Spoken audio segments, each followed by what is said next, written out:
So we are live, you can come.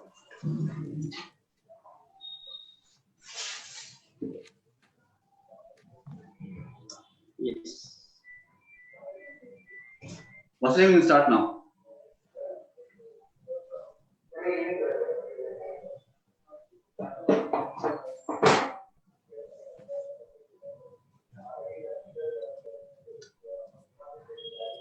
Can we?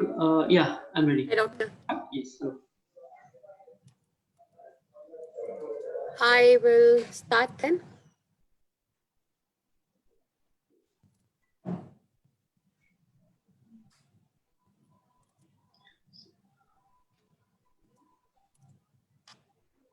Good afternoon, everyone. Thank you for joining us on Facebook Live session. Today's session is on expert tips to bring down your diabetes risk. Our key speaker is Dr. Ritessh Raj, who is a renowned diabetologist consultant at Columbia Asia Hospital and Anand Diagnostic Laboratory. He specializes in treating and managing diabetes, metabolic disorder with vision to provide quality health service with dedication and right knowledge. I would now request Dr. Ritessh Raj to take us through his session, and post that we will have questions and answer session to put more light on this topic. Over to you, Doctor. Yes. Thank you for this brief introduction about me. Well, keeping in mind the World Diabetes Day, which is tomorrow, I hope all of you are wearing masks and hand sanitization is happening and social distance is happening, which is a need for the hour still. So we're not still past the pandemic, right? So, and also giving importance to World Diabetes Day, we from Newburgh have tried to make things a little different by not only focusing on diabetes and its complications and treating. Rather, we are trying to catch hold of the younger population who are in the pre-diabetic age.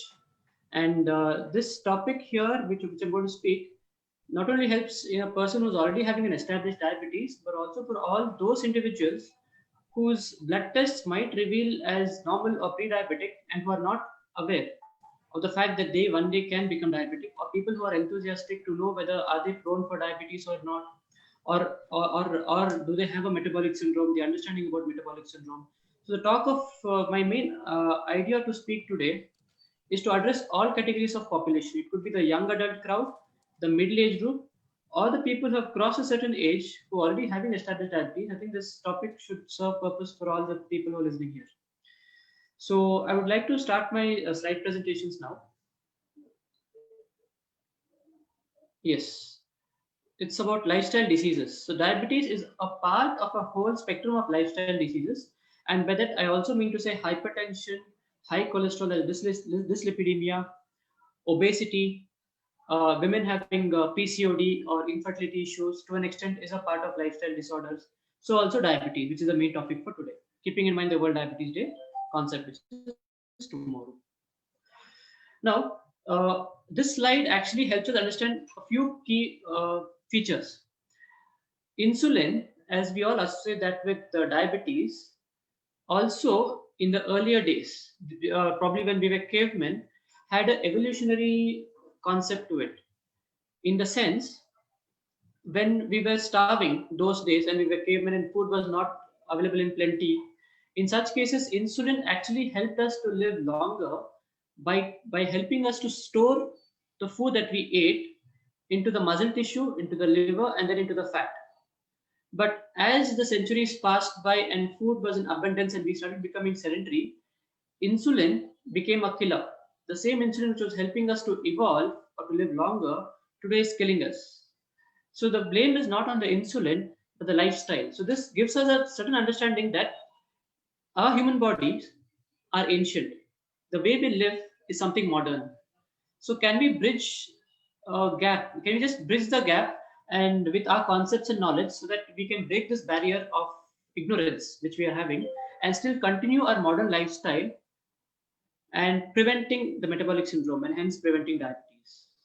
So I think this picture will give you some kind of a hint as to what we're going to talk about today. Now, when I talk about insulin, I should not fail to mention about insulin resistance. Now, what is insulin resistance? The food that we eat is supposed to go into the muscle tissue, into the liver, and the extra calories that we consume goes into the fat as fat reserves.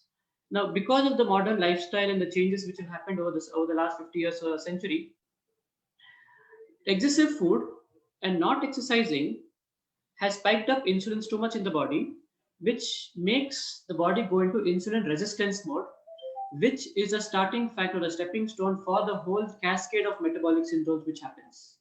So excessive food, not exercising causes insulin resistance, which acts on all these things. Now, how can we control insulin resistance? So in such cases, what we need to understand is the metabolic syndrome or the syndrome of prevention basically lies in where is a human being storing his fat. If you can see in this picture, there's something called as visceral fat and subcutaneous fat. Visceral fat is that fat which is abnormally deposited around certain organs in which fat is not supposed to be deposited.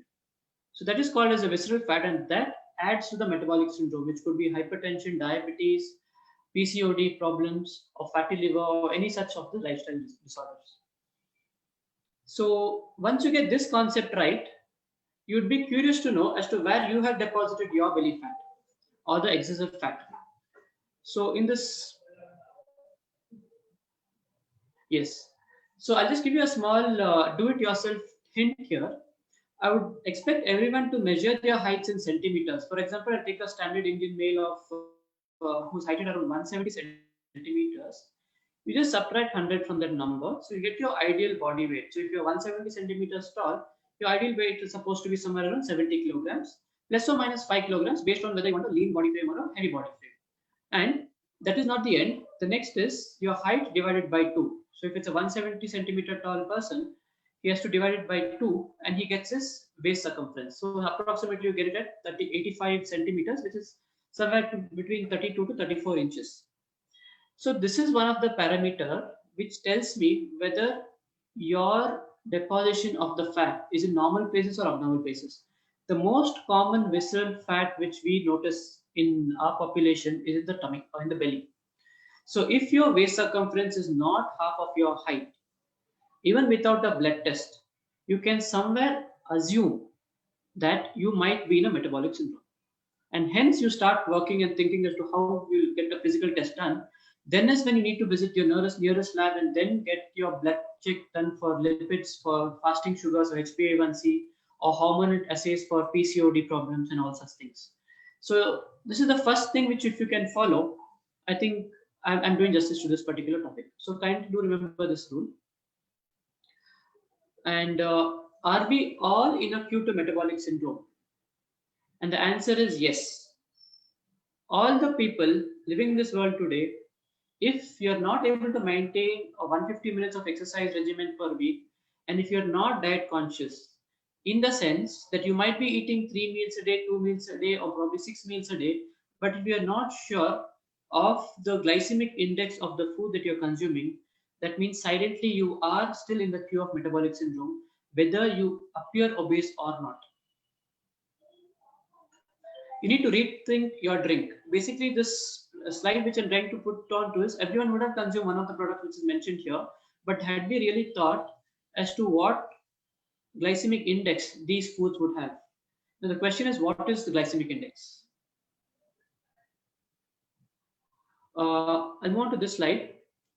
When it comes to diet modifications, I just want to mention one small thing. Glycemic index of each food is nothing but the ability of the food to release the sugars into the bloodstream. So if you see certain refined sugars or instant foods tends to have a higher glycemic index, hence more the insulin and more the chances of insulin resistance and metabolic syndrome. Whereas certain foods which have more fiber, less carbohydrates, more proteins, or some certain amount of fats are considered to be having the lesser glycemic index, which is the green graph which is shown here. So even if you consume these foods in plenty, the insulin spike is not so much there, and hence your chance of getting into metabolic syndrome when you consume these foods are much lesser. I'll go back to the previous slide. When you understand that there's something called as glycemic index and now you want to frame your meal plate in a certain way, I would suggest this to be the most common and most easily approachable meal plate method, which I recommend to my patients, and also for those people who recommend a weight loss, who require a weight loss. In such cases, you can divide your food plate into 4 quadrants, in which the first part would have some kind of fresh fruits or vegetables. I've here mentioned it as fruits. It could be even raw salad would be okay. The brown, the next quadrant number 2 would be grains. Third will be proteins. And the fourth could be the sabji or the gravy which you make, or it could be just plain vegetables, depending on the diet that you're following. And the cup would have some amount of dairy, which acts as a protein and as a source of fat. So when you have a meal like this, even though the grains that you consume might have instant sugars and it might spike up, the proteins and the vegetables or the dairy which you're consuming along with the whole meal tends to reduce the glycemic index of the grains or of the carbohydrates, and hence this is going to be a balanced meal. So when you have a meal such as what is mentioned in this plate, the chances are there that the sugars are released into the bloodstream very, very slowly, and hence the body does not metabolize it into fats so quickly. So tendencies to weight gain by this kind of a meal pattern is much lesser than consuming a whole plate only with grains, which is a typical Indian diet. It could be a grains, could be just the South Indian rice, or if it's even if you're North Indian, it could be the wheat-based parotas or chapatis. Would also consider to be as refined grains in that way. It might be not so refined, but it's still considered carbohydrate rich diet. Yes, this is one of the very interesting slide. If you can understand the essence of it, then you know when you're losing weight and when you're gaining weight. As human beings, we are trained to eat 3 meals a day.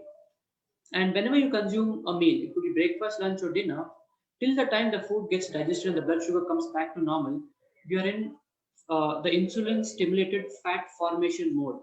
So if you're a person who consumes 3 meals a day, probably around 6 hours in that day, you would be gaining weight. And the rest of the time between your breakfast and lunch and dinner, and the whole 8 hours of sleep, even if you do not exercise, because the insulin levels in the blood is low, so you tend to lose weight here. The common mistake which people are making in today's era is they are having multiple meals or snacking in between, which includes a cup of tea with sugar or coffee with sugar, which equates to the carbohydrate content of a meal. So it means if you consume 3 meals with 2 cups of tea or coffee per day, it means you're consuming 5 meals a day. And when other people who are not consuming sugars or tea, coffee are losing fat, you're actually gaining fat. That's one of the common reasons why people in today's era find it difficult to lose weight, because the window period of insulin reduced fat loss is not there at all. Many of the people are always in the green mode and not in the blue mode at all. So that could be one of the most common reasons why people are not able to lose weight, because they don't fast. There is no intermittent fasting in their diet.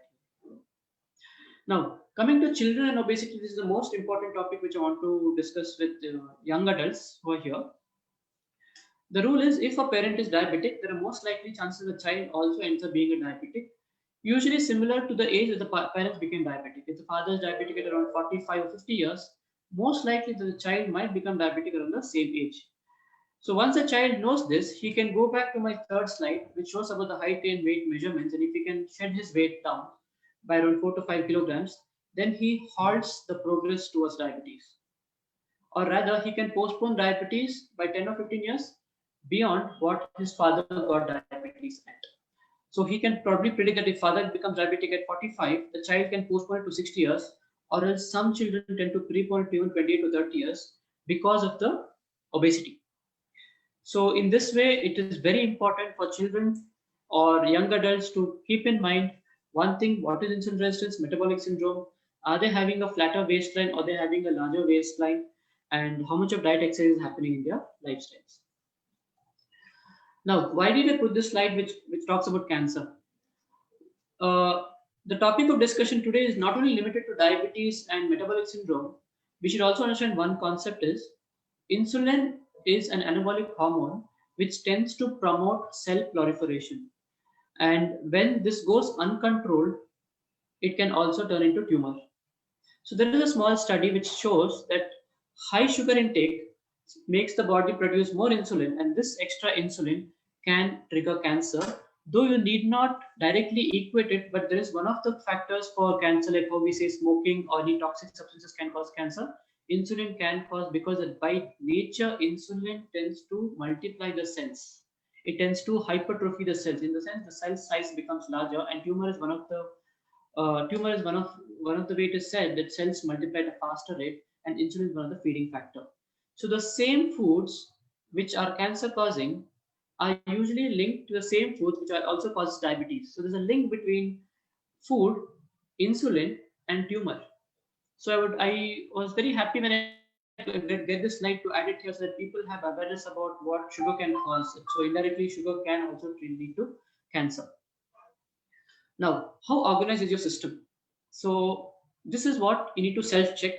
And once you have checked your own self based on the height and weight parameters and taking your family history and trying to understand your genetic makeup, at the same time trying to figure out your lifestyle as to whether you can add or not add diet and exercise regimen to your daily routine, and is it difficult or easy to lose weight. Based on all these parameters, if you feel your system is not organized, then this is the time when you need a help of a lab or any medical setup to help you through blood tests to see where you are. And one of the common blood tests which we all are aware of is the fasting sugars, in which we would like to at least advise all people who are diabetic or non-diabetic, tomorrow being the World Diabetes Day, can at least get yourself screened for a minimum basic of fasting blood sugars, a lipid profile, or even if possible, you can do a fasting blood insulin levels just to understand are you in that metabolic syndrome or not, right? So the final few tips is what I would like to put in for here. The carry home message should be after the talk is minimum 150 minutes of exercise per week. Why we say 150? Why do we not say daily? One of the reason is you can either split it up as 30 minutes on Monday to Friday, and you can take a week off on Saturday, Sundays, or you can do 50 minutes every alternate days. And this 150 minutes of exercise must include muscle building activity, because muscle building activity, if you do a strength training, a gym workout, or any kind of resistance workouts, the muscle expands. When the muscle expands, it can accommodate much better blood glucose, and hence the insulin resistance drops. So it prevents you against any kind of metabolic syndrome. Now, if losing weight is your target, if you're not able to lose weight, your diet exercise routine should be structured in such a way that you lose half a kg weight loss every week. Try to make your dinners as light as possible. If you're not able to have half stomach or liquid based diets during dinner, it has to be an early dinner. So try to do the early dinner part so that you can maintain a good interval of 12 hours of fasting to bring down the insulin spike in the body. And higher protein intake, especially at breakfast, is of extreme importance. And please do not try to skip a breakfast. And all said and done, we all are working and we all have our commitments. Just remember one thing, that extra 5,000 rupees which probably we would be running behind would not matter at the time when we are already gone into metabolic syndrome, progress towards diabetes, progress towards retinopathy, neuropathy, any kind of illnesses, and when we are in a deathbed. So with this, I would like to end my small discussion. But there are a few questions which, if it's come up, I'll be definitely taking it up. And any more briefing, I'll be interested in doing it.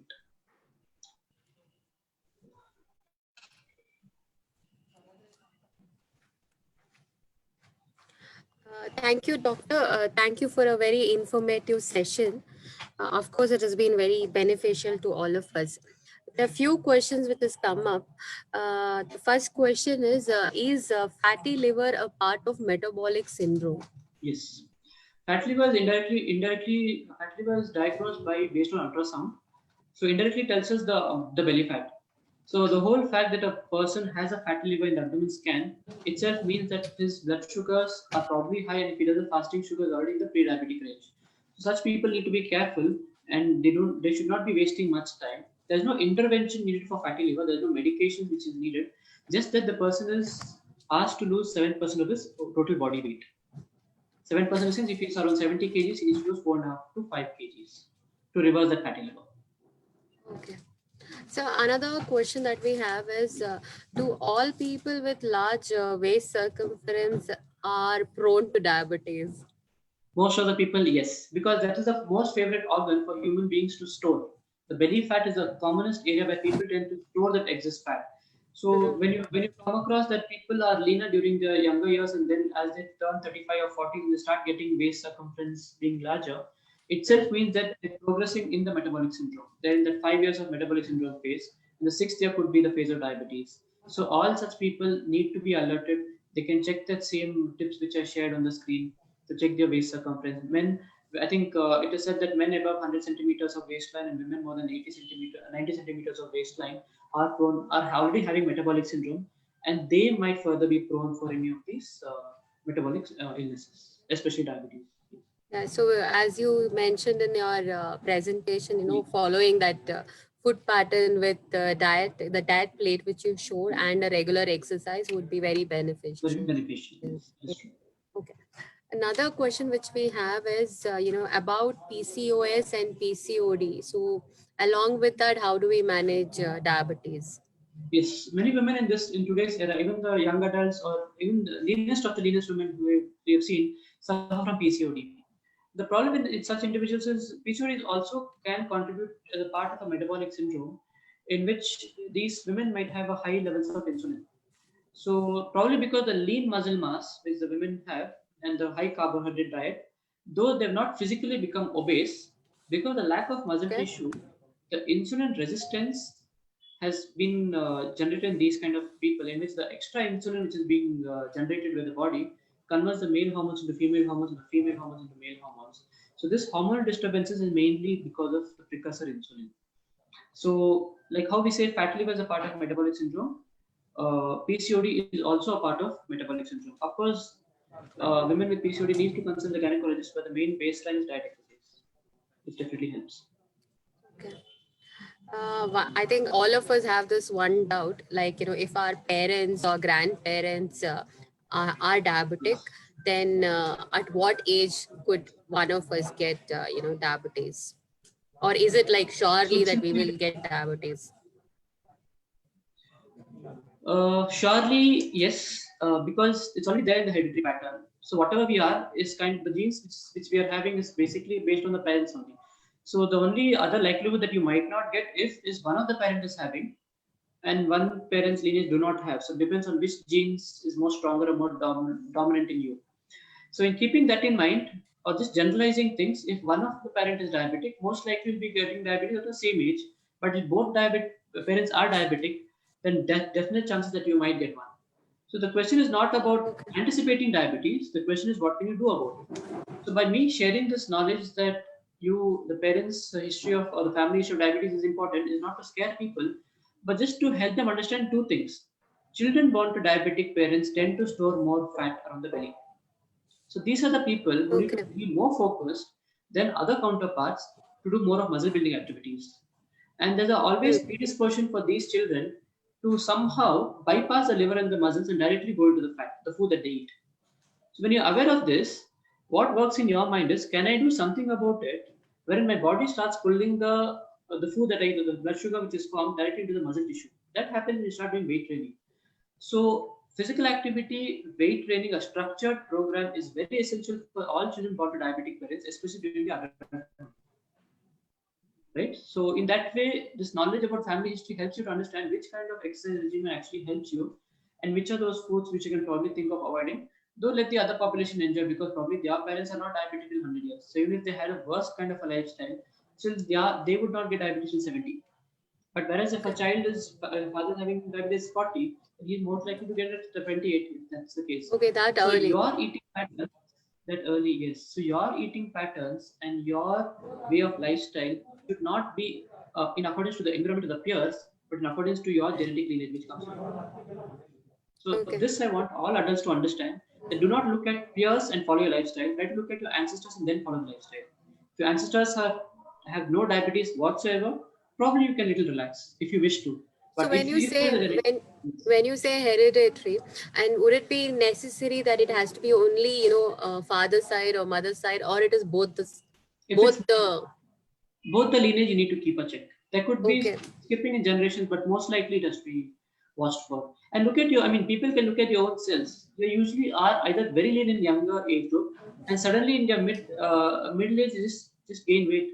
These are all signs of insulin resistance and metabolic syndrome, which is genetically predisposed, just that the environment has triggered it. Correct. That's how we do it. Okay. One more question we have, something it's a little different. Is HbA1 test good enough to check if if I am pre-diabetic or not? It is asked by Ms. Srini. Okay, it's like this. Clinically speaking, the blood sugar test which we do, there is a fasting or the after breakfast or the random blood sugars. Clinically, this will tell us whether a person is diabetic, pre-diabetic, or normal. When you do HbA1c, the test by the nature of the test itself is the blood sugars which is already mixed with certain cells in the body. It's a blood cell. So if your interest is only to know whether you're pre-diabetic, diabetic, or normal, fasting blood sugars is more than enough. But HbA1c, what important it holds is there are certain instances when the fasting sugar could be normal because your yesterday or today was probably better in diet exercise. It would mask the whole trend. But HbA1c tells me how much of high blood sugar spike was there or how much of lack of insulin was there, and that extra spike in the meal time or the sugars which is contributed to the tissues. So in that way, what I would suggest people is if you can do a fasting and also add a HbA1c to it, it's more clinically relevant to doctors like me to understand your status better. So I recommend both, if not one. If at all there's one test needs to be done, please stick to fasting sugars. Okay, another question which we have is from our audience. Suppose both our parents are diabetic, then how often should an individual do a test, and which test should that person do? It is fasting blood sugar test, is it? Or If the person is already established diabetic. no, if the person is not established diabetes, but the person's parents are diabetic, so at He what wants to stick age it. onwards they have to start testing their blood sugar test regularly?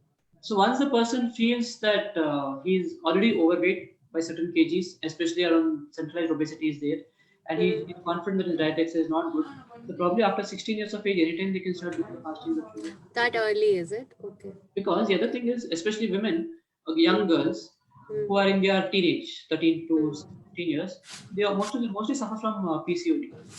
Okay. So at least if not for fasting sugars, they can as well do a fasting insulin levels to check, because the fasting insulin levels is first, which goes high. After some years, the fasting blood sugar goes high to pre-diabetes, and then after many years, it's diabetes. So if you really want to catch a young child early, do their fasting insulin levels and try to ensure it's between 0 to 25. If the child's insulin levels are between 0 to 10, it means they're not into metabolic syndrome. If it's 11 to 25, they're somewhere going to get into metabolic syndrome. So, so as a general rule, try to do fasting sugars. If you're more curious, you can do a fasting insulin levels, especially if you're overweight. And if you already have an established PCOD problems, the gynecologist would definitely ask for a fasting insulin levels along with the other hormones. Okay. Another question is, should a person go for regular walking? Is that good, or should they do some particular training exercise like HIIT or boxing, or just skipping? Is that enough, or is there aerobics? So which kind of exercise is required to do it regularly, or should I it think be you a have a better combination? understanding with this. It takes 20 minutes of strenuous exercises to exhaust all the muscle glycogen. By the word glycogen, I mean to say the blood glucose which has gone inside the muscle tissue is called glycogen. So would we not be interested that before we end up in the next meal, we to exhaust our backlogs which are kept for breakfast or the previous night? So when that is true, all the muscle glycogens would get exhausted within the first 20 minutes, and the next 10 minutes of whatever you do, exercises, will start burning the fat. So when you get this concept right, if you're smart, you would want to keep a better muscles or a bulkier muscles than compared to another person, so that you can burn more glycogen than more efficiently than other people. So when that is true, just walking will not help. You'd automatically start thinking, oh, why not walk for 10 minutes and start doing 15 minutes of weight training or some kind of exercises. So this itself will make you go to those places or use those equipments which will help you to bulk up. So I would recommend muscle training or strength training to every people, irrespective of your age. Just that the weights which you use will either increase or decrease depending on your age. But just because you're old enough or a person is more than 60 does not mean you should not do weight training. In fact, there is an age you need to do more because your joint starts aching if your muscles are weak. Okay. So, yeah, I think this is on diet. Is keto diet good, or should we go for intermediate fasting that is quite very trending of late? So, will that help weight loss, or what is that? Or homemade food is good enough? What should they follow?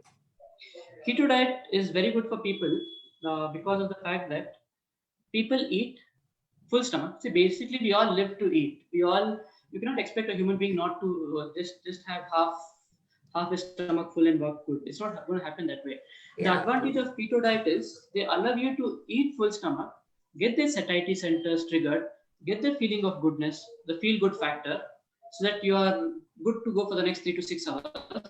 But the kind of food that they make you eat will not trigger insulin at all, or very minimal insulin. So that is the basis behind keto diet. So it means when you consume a keto, if you're a non-vegetarian, you'll be consuming proteins and animal proteins and fats.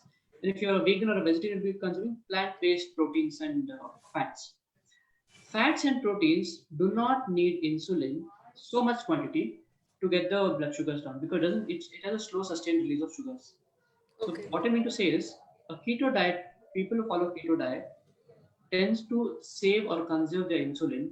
So insulin resistance comes down, they lose weight, metabolic syndrome reverses, and they live healthy. Just to motivate people about keto diet, it is to say, when it comes to consuming fuel, when you have vehicles using fuel, so it's the coal which is having more amount of the tar, right? Your engine tends to get clogged faster than compared to diesel engines, or even better, the solar or the battery operated ones. Similarly, fats are the best fuel for human beings. Next comes proteins, and then last comes your carbohydrates. So if you are a person who consumes lots and lots and lots of carbohydrates, it's like a locomotive engine which has lots of tar clog. You have to keep on cleaning your engine. It's basically the fatty liver in human beings. So by following keto diet, it's a cleaner form of fuel, which I would encourage everyone to do it at any point of time. There are certain side effects based on keto diet, and individually the uric acid levels might go high, or some other issues which I think medically we can address to it. But the base trend is, I would encourage everyone to go in for a keto diet, or at least intermittent fasting. Because when you do keto and intermittent fasting, your body tends to reduce your blood insulin levels, which makes you become younger. Higher the levels of insulin, your body ages by that many years. The lesser the level of insulin in the blood, the more younger you become metabolically. Okay. So, this is my question. So, I've been always hearing like, after a meal, walk a mile. So does that have any correlevance or anything? It does. Okay. Two things. Walk a mile, there is a run a mile. So that's also a very nice thing, because you cannot run because the whole blood in the system is directed towards the digestive system. So you can get cramps. People, when they run or do strenuous activity, they get cramps because the blood has to go to the muscles at that time. It doesn't go. But when you're doing a slow sustained walking, what is happening is the food that you've eaten is slowly raising the blood sugars. At the same time, simultaneously insulin is also spiking up. And at the same time, when you're walking, the muscle glycogen is also coming down. You're pulling the glycogen in the muscles out. So insulin will softly take all the blood sugars, push it into the muscle slowly. It's like a sustained activity, a very smooth process. So if you're doing it, in my understanding, you are actually exhausting all the muscle glycogen. So the food that you've eaten directly goes into the muscle and to the liver, and not into fat. Okay. So somewhere you are justified in walking a mile after a meal.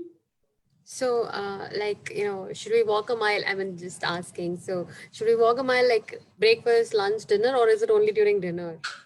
If you have done, no, it could be all the three. If it's all the three, it's okay for you. But if you have time constraints, you want to stick to only once a day workout, then there's also a rule for that.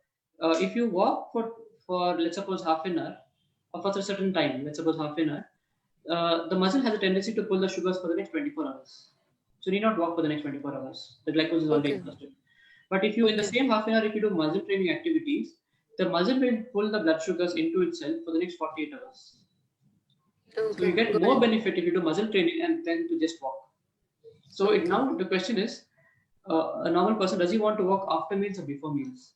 If he's already had a meal and he wishes to exercise, let him do a small brisk walk, a sustained, prolonged brisk walk. It could be even for an hour or two, if he wishes to.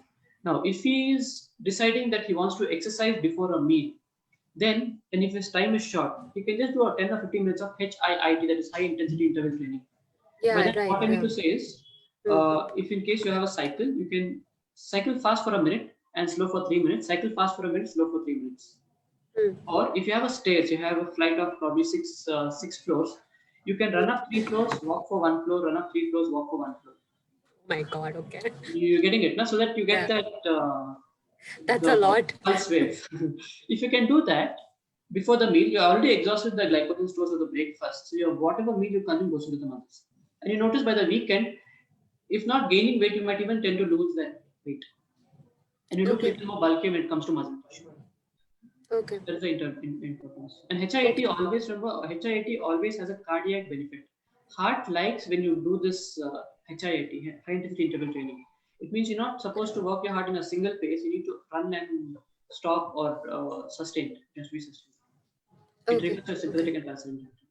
Okay. So, we have Deepavali lined up over the weekend, and of course, sweets is something that is unresistible. You can't stop eating sweets. So, what is your message to the audience? How much sweet is okay? Okay, it's like this. Just to motivate all the young adults who like to eat sweets. If you've actually been into weight training, the trainer would give you one hint. Post-workout, any protein supplement that we take always had added sugar. Any protein supplement for that matter. And if you really want to gain mass, you have to have sugars.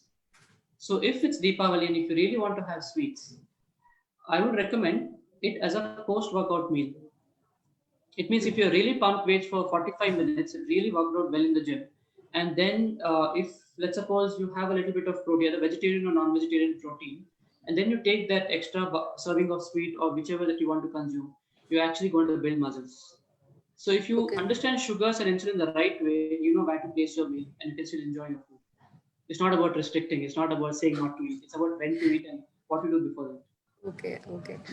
So it's been quite very informative. So what, sir, your final message for everyone who's attended the program for diabetes and Deepavali, please share your message. Okay, it's like this. So irrespective of your work schedule, irrespective of the occasion, irrespective of whatever pandemic is around, you need to understand few things. Health, when it comes to health, it's not very rigid. There are many people who will only like to exercise. Please go ahead and do it. If you're exercising, start adding weight training. If you're a person who has a very good diet control, you don't want to exercise, it is still fine. If you know what you're eating, it is still okay. Even that 20 minutes of, even if not the 20 minutes, even the household activity that you're doing is still fine. But if you're a person who doesn't like to do both, you want to exercise, still you want to binge eat, then you can do intermittent training or fasting. Just fast for 12 hours or 16 hours a day, you still do good. So health, the body is trained in such a way that it can adapt to anything. It's just not that you have to follow this particular schedule and then try to make things very rigid. So if let's suppose you are having some festival or some party in the afternoon or dinner, try to ensure the meal previous or the meal after that will be a well compensated meal. If your lunch is very heavy, just leave with you can sleep over just having a fruit bowl or maybe a soup. And you can still would have enjoyed your lunch, right? And even if you cannot exercise daily, even if you exercise even on weekends, even if you do that half an hour of weight training only on weekends, Saturday, Sunday, and still don't exercise the whole week, and check your week the next subsequent weeks. If you're not gained weight, then you're good to go. And once in 3 months, please do check for your fasting blood sugars, insulin levels, lipid profile, and HbA1c just to see if whatever schedule you're following is right or wrong. Ultimately, you need to be convinced as to whether you want to do it or not. It's not whether I say or someone else says. It's about if you feel your body is already good, then why don't you do a test to just cross check if it's good. If it's good, then don't listen to this. You don't need it at all. It's only for those people who think something is wrong. And my whole idea of giving this talk is there are certain people who have certain doubts and you want certain answers in that particular way only.